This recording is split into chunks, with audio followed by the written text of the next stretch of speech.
Pakistan cricket board نے بالآخر دورہ آسٹریلیا اور دورہ نیوزی لینڈ کے لیے سلیکشن کمیٹی کے چیئرمین کا اعلان کر دیا ہے، جن کی پہلی اسائنمنٹ ہوگی بہت بڑی تبدیلی، اور وہ ہیں وہاب ریاض۔ اس کے حوالے سے آج پاکستان کرکٹ بورڈ نے اعلان کیا ہے کہ وہاب ریاض پاکستان کے نئے چیف سلیکٹر ہوں گے۔ انضمام الحق کی جگہ پر وہ اپنی ذمہ داری نبھائیں گے، لیکن سوال یہ پیدا ہوتا ہے کہ ان کے ساتھ ساتھ دوسرے جو سلیکٹرز ہیں وہ کون ہوں گے۔ اس کے بارے میں فی الحال اعلان نہیں کیا گیا، اور اس کے حوالے سے بھی اہم چیز یہ ہے کہ جو آج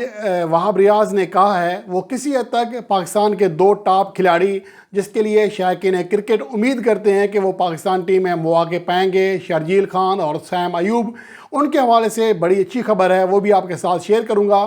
لیکن یہاں پر جو سب سے اہم چیز ہے وہ یہ ہے کہ جو موجودہ مینجمنٹ کمیٹی ہے PCB کی، ان کے پاس صرف 3 ماہ کی ایکسٹینشن ہے، اس کے اندر الیکشن کرانے ہیں، لیکن ذکا اشرف کے جو اقدامات ہیں ان سے لگتا نہیں ہے کہ وہ الیکشن کرانے جا رہے ہیں، وہ بھی کسی اور چکر میں ہیں۔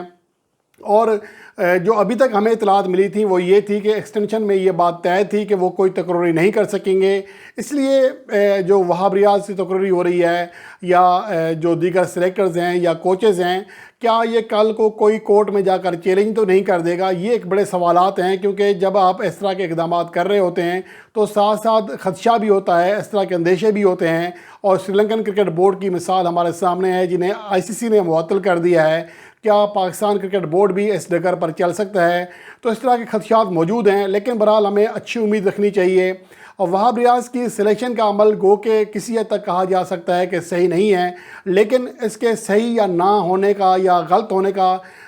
جو اصل فیصلہ ہے وہ اس ٹائم ہوگا جب وہاب ریاض کے فیصلے سامنے آئیں گے، جب وہ سلیکشن کریں گے۔ ابھی تو ہم کچھ نہیں کہہ سکتے کہ وہ کس طرح کے چیف سلیکٹر ثابت ہوں گے، لیکن جو ان کے جو آج جو خیالات کا اظہار کیا ہے اس سے کسی حد تک امید جاگی ہے شائقین کرکٹ کی۔ ان کا یہ کہنا ہے کہ وہ ٹیم ڈائریکٹر محمد حفیظ کے ساتھ مل کر کام کریں گے، اور ڈومیسٹک کرکٹ میں جو پرفارمنس دینے والے جو ٹاپ کھلاڑی ہیں ان کو لازمی موقع دیا جائے گا، تمام کو مواقع ملیں گے۔ اب اگر حالیہ سیزن کی بات کریں یا حالیہ چند سیزن کی، تو یہاں پر پاکستان کے کئی ٹاپ پرفارمرز ہیں جن کو مواقع نہیں مل رہے، جن میں شرجیل خان اور سیم ایوب سب سے زیادہ اہم ہیں۔ اگر ہم ابھی بھی دیکھ لیں، آج سیم ایوب نے سیمی فائنل میں 95 رنز کی ایک اور دھواں دار اننگز کے لیے ہے اپنی ٹیم کراچی وائٹس کو پاکستان ون ڈے کپ کے فائنل میچ میں پہنچوایا، اور 386 رنز بنا کر وہ ٹاپ اسکورر ہیں اور شاندار فارم میں ہیں۔ تو اس کے علاوہ شرجیل خان ٹاپ اسکورر میں شامل ہیں، اس سے پہلے ٹاپ اسکورر تھے، آج تیسرے نمبر پر چلے گئے ہیں۔ شان مسعود جو کہ کپتان بننے کے بعد اب بیٹنگ فارم میں واپس آ گئے ہیں، پاکستان ون ڈے کپ کے دوسرے ٹاپ اسکورر ثابت ہوئے ہیں۔ 7 اننگز میں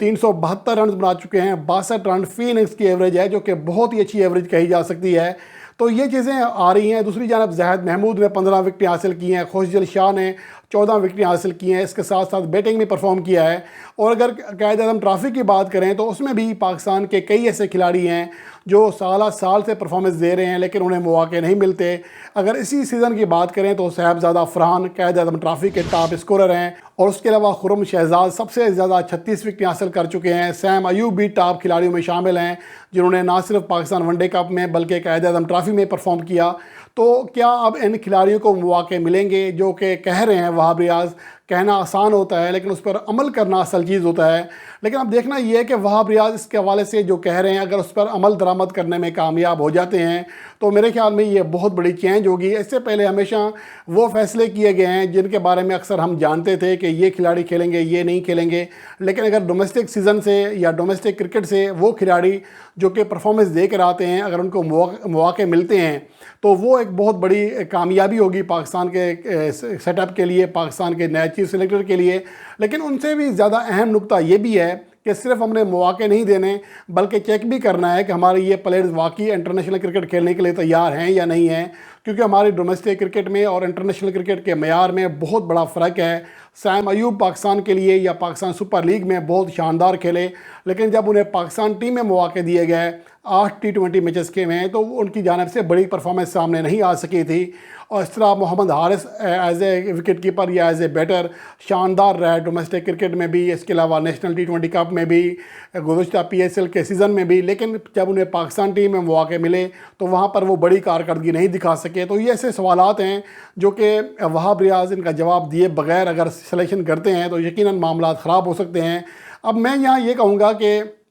جو دورہ آسٹریلیا ہے اس میں مشکل ٹور ہے، اس میں بجائے آپ اپنے ڈومیسٹک پرفارمنس کو لے جائیں، اس میں کوشش کریں کہ پاکستان کے سینئر کھلاڑی جیسا کہ عبداللہ شفیق ہیں، امام الحق ہیں، شان مسعود آلریڈی کپتان بن چکے ہیں، تو وہ کھلاڑی لے جائیں جو کہ وہاں پر پرفارم کر سکیں۔ لیکن دورہ نیوزی لینڈ میں آپ ٹرائی کر سکتے ہیں، T20 فارمیٹ ہے، اس میں آپ شرجیل خان کو بھی سلیکٹ کریں، سائم ایوب کو بھی سلیکٹ کریں، ہو سکتا ہے کہ ان دونوں کو بھی چانس دینا پڑے، لیکن وہاں پر اگر ایک کھلاڑی کوئی فیل ہوتا ہے تو آپشن ہوگا ہمارے پاس بیک اپ کے لیے کھلاڑی۔ آپ ایک ساتھ نہیں کر سکتے کہ ایک دم ٹیم چینج کر دیں، رضوان کو بھی اوپننگ سے ہٹا دیں، بابر اعظم کو بھی ہٹا دیں، سائم ایوب اور شرجیل خان کو لے آئیں۔ ان کو یہ چیزیں تجربہ دے کر، پالش کر کے اور اعتماد دے کر حاصل کی جا سکتی ہیں، کیونکہ اگر وہاں پر جا کر ناکام ہو گئے، جس طرح عبداللہ شفیق پاکستان کے ڈومیسٹک کرکٹ میں پرفارمنس دے کر آئے تھے، اپنے پہلے T20 میچ میں سنچری بنائی تھی، لیکن انہیں دورہ نیوزی لینڈ میں موقع دیا گیا جہاں پر وہ ہر میچ میں 0 پر آؤٹ ہوئے تھے، جس کی وجہ سے ان کا نہ صرف اعتماد خراب ہوا بلکہ ان کی کرکٹ کے کئی سال بھی تباہ ہو گئے۔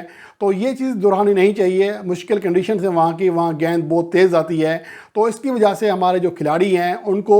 وہاں کی کنڈیشنز میں شاید اتنا زیادہ تجربہ نہیں ہوگا، اس لیے چاہیے ہوگا کہ سائم ایوب اور شرجیل خان کو سلیکٹ ضرور کریں، لیکن پہلے ان میں سے ایک اوپنر کو کھلائیں، پھر اس کے ساتھ ساتھ 5 T20 میچز ہیں، بہت زیادہ میچز ہیں، تو آپ ان کو تجربہ دلا سکتے ہیں۔ لیکن اگر فرض کریں کہ وہاں کی کنڈیشنز میں آپ کو لگتا ہے کہ یہ کھلاڑی وہاں سے ہم آہنگ ہو رہے ہیں تو دونوں کو ایز اے اوپنر بھی ٹرائی کیا جا سکتا ہے۔ لیکن دیکھنا یہ ہے کہ اس کے حوالے سے وہاب ریاض کے جو دعوے ہیں وہ کس حد تک ثابت ہوتے ہیں۔ اگر ان کی جو اب تک کی باتیں سامنے آئی ہیں، چیف سلیکٹر بننے کے بعد جو ان کا پہلا پیغام سامنے آیا ہے، اس کو دیکھ کر کسی حد تک یہ کہا جا سکتا ہے کہ یہ شرجیل خان اور سائم ایوب جیسے کھلاڑیوں کے لیے بڑی خوشخبری ہے کہ ڈومیسٹک کے جو ٹاپ کھلاڑی ہیں ان کے اوپر نگاہ رکھی جائے گی، ان کو مواقع دیے جائیں گے۔ اگر میرے اعتبار سے دیکھا جائے تو رضوان اور بابر اعظم کی جو جوڑی ہے یہ آپ کو South Africa, New Zealand, Australia, England یہاں کی کنڈیشن میں زیادہ پاکستان کے لیے فائدہ مند ثابت ہو سکتی ہے، لیکن ایشین کنڈیشن میں یا وہ کنڈیشنز یہاں پر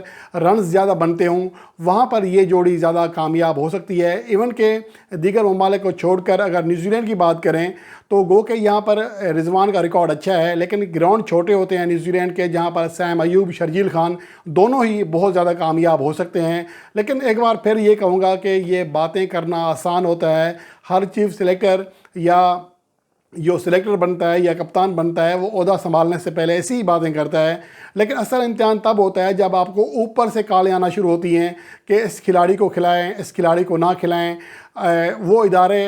یہاں پر انوالو ہو جاتے ہیں جو کہ ان کو نہیں ہونا چاہیے، تو اصل امتحان پھر شروع ہوتا ہے کہ آپ کے اندر کس کو نہ کرنے کی کتنی ہمت ہے۔ اور یہ بات عاقب جاوید نے، جب میں نے ان کا انٹرویو کیا تھا پاکستان سپر لیگ کے دوسرے ایڈیشن سے پہلے، تو ان کی یہ بات ہمیشہ مجھے یاد رہتی ہے کہ اصل امتحان یہ نہیں ہوتا، ہر کسی کی ویل تو ہوتی ہے کہ وہ اچھے سے اچھے کھلاڑی سلیکٹ کرے، لیکن جب اداروں کا اوپر سے پریشر آتا ہے تو پھر معاملات بہت زیادہ بگڑ جاتے ہیں۔ اصل چیز ہوتی ہے آپ کے اندر نہ کرنے کی ہمت ہونی چاہیے۔ لیکن میں نے اس دن پھر یہ بھی دیکھا کہ تھوڑی دیر بعد عاقب جاوید سے ایک